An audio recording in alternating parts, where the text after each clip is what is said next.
UPSC का result जारी हुआ है और इस बार रिजल्ट में बिहारी छात्राओं का एक बार फिर से डंका बजा है। हमारे साथ मौजूद हैं वेटनरी डॉक्टर आकांक्षा, जो गोल्ड मेडलिस्ट भी रही हैं। हम सीधे इनसे बात करेंगे। 205 रैंक कैसा लग रहा है? बहुत अच्छा लग रहा है, बहुत ही अनपैरेलल्ड फीलिंग है। इस बार जो दीक्षांत समारोह हुआ था, आपको गोल्ड मेडल मिला, उसके बाद क्या डॉक्टरी में तैयारी कैसे हुई यूपीएससी के लिए, क्योंकि आप वर्किंग भी हैं? जी, डिसाइड तो कॉलेज के टाइम पे ही कर लिया था कि सिविल सर्विसेज परस्यू करना है। तो ग्रेजुएशन फिनिश होने के बाद प्रॉपर फिर प्रिपरेशन में ही लग गई। पीजी नहीं किया था मैंने, एग्ज़ाम दिया था, लेकिन फिर मन बन गया था कि यही करना है। तो फिर सारे रिसोर्सेज इकट्ठा करके ऑनलाइन सेल्फ स्टडी, फिर एग्ज़ाम ही क्लियर करने के लिए पढ़ती रही। और फिर इस बीच में लास्ट ईयर अक्टूबर में जॉइनिंग भी हो गई एज अ वेटनरी ऑफिसर।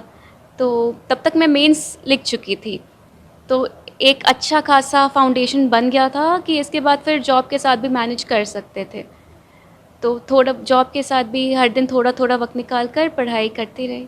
जी, अगर कहा जाए तो यूपीएससी की तैयारी को काफ़ी टफ कहा जाता है, तो ये आपका फर्स्ट अटेम्प्ट है या इससे पहले? ये मेरा सेकंड अटेम्प्ट है। Second attempt. जी, तैयारी इसके लिए कैसे किया?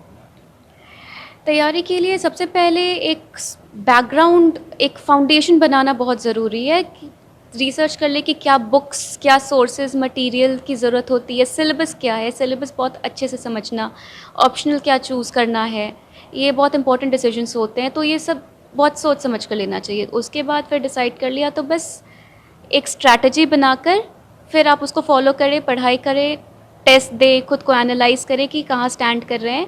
और बस कभी भी अगर कम मार्क्स आते हैं या फिर कभी थोड़ा लो फील होता है तो डीमोटिवेट नहीं होना है, बस आगे बढ़ते रहना है। हाँ, डेडिकेशन बहुत इम्पोर्टेंट है। तो कितने घंटे की पढ़ाई, क्योंकि देखते हैं कि जो यूपीएससी की तैयारी कर रहे हैं सब कुछ छोड़कर कमरे में बंद होकर पढ़ाई करते हैं, लेकिन कई बार वो तनाव में भी आ जाते हैं, लेकिन तैयारी का तरीका क्या होना चाहिए? देखिए, तैयारी तो वाकई मुश्किल है और लोग आइसोलेट इसलिए करते हैं क्योंकि डिस्ट्रैक्शंस अवॉइड करने के लिए, क्योंकि इस एग्ज़ाम में चाहिए होता है कि आप उतना वक्त दें, कम से कम 8-10 घंटे, क्योंकि एग्ज़ाम का सिलेबस इतना बड़ा है कि वो डिमांड करता है कि आप उतना टाइम उसको दें पढ़ने के लिए, रिवाइज़ करने के लिए, सिलेबस कंप्लीट करने के लिए। और अगर कभी लो फील कर रहे हैं तो हॉबीज़ रखनी चाहिए कि या फिर फैमिली के साथ है, कुछ अच्छे दोस्त भी होने चाहिए कि बात कर सकें, एनर्जाइज करने के लिए खुद को। 8 से 10 घंटे एवरेज होता था, ऐसे तो घंटे नहीं, टारगेट्स पूरे करने चाहिए, लेकिन 8 to 10 आवर्स तो मिनिमम लगते ही हैं दिन के।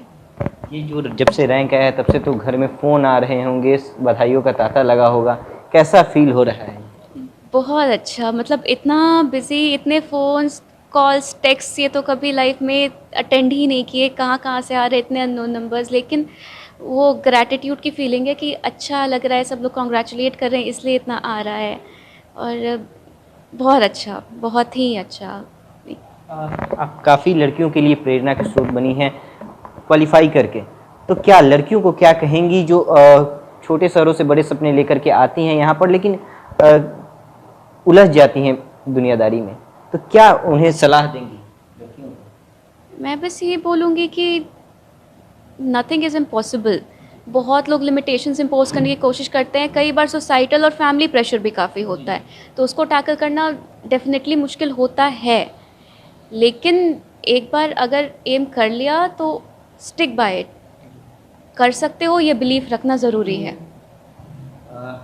माता जी हैं आकांक्षा की, इनसे हम जानेंगे कितनी खुशी हो रही है ये उपलब्धि।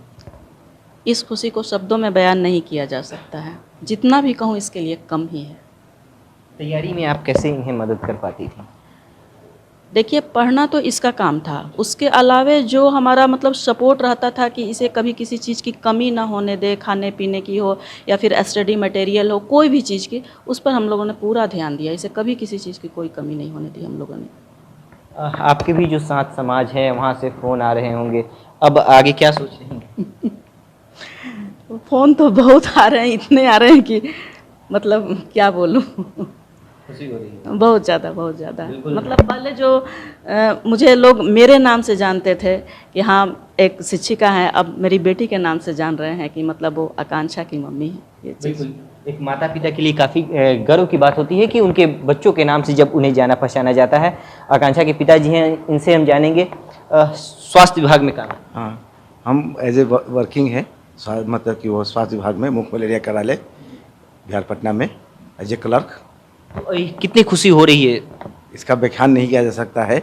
हम लोग मतलब अनबिलीव रिजल्ट आया ये हम लोग ने, लेकिन भरोसा था कि बेटी जिस तरह से प्रिपेयर की उसे भरोसा था।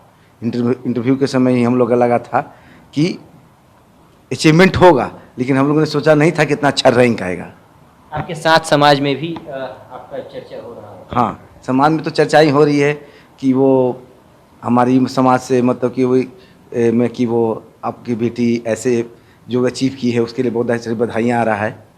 और इसका प्रेरणा का स्रोत बना क्योंकि हमारे बहनोई भी हैं, वो यूपीसीसी किए लेकिन रैंक कम होने के कारण उनका आईएएस नहीं है, ट्रेड नहीं मिला। लेकिन ये सब इसका प्रेरणा का स्रोत बना कि वो है तो उससे। और हमारे साले भी हैं, वो भी यूपीएससी से हैं, उनका भी रैंक कम होने के कारण वो सर्विसेज थोड़ा सा लो है, लेकिन वो सब प्रेरणा का इसका स्रोत बना मेन। और उन लोगों ने बहुत ब्रीफ किया कि ऐसा करो वैसा करो। जब आदमी घबरा जाता था पढ़ने लिखने से कि क्या होगा, क्योंकि ऐसा पढ़ाई है कि इसका तो कोई अंत ही नहीं है। आखिरी में हम आकांक्षा से एक बार फिर से पूछेंगे, क्या ट्रेड चाहती हैं? जी ट्रेड क्या चाहती हैं? आईएएस। आइए। हाँ, फर्स्ट प्रेफरेंस तो वही है और शायद मिल भी जाए तो आईएएस। सेकंड फॉरेन सर्विस है। जी। बहुत बधाई आपको।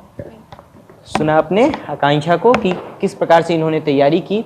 तैयारी में कंसंट्रेशन बहुत मायने रखता है और वाकई एक माता पिता के लिए काफ़ी गौरव की बात होती है जब उन्हें अपने बच्चों के नाम से जाना जाता है। ईडी विभाग के लिए पटना से कैमरामैन अशोक के साथ कृष्ण नंद।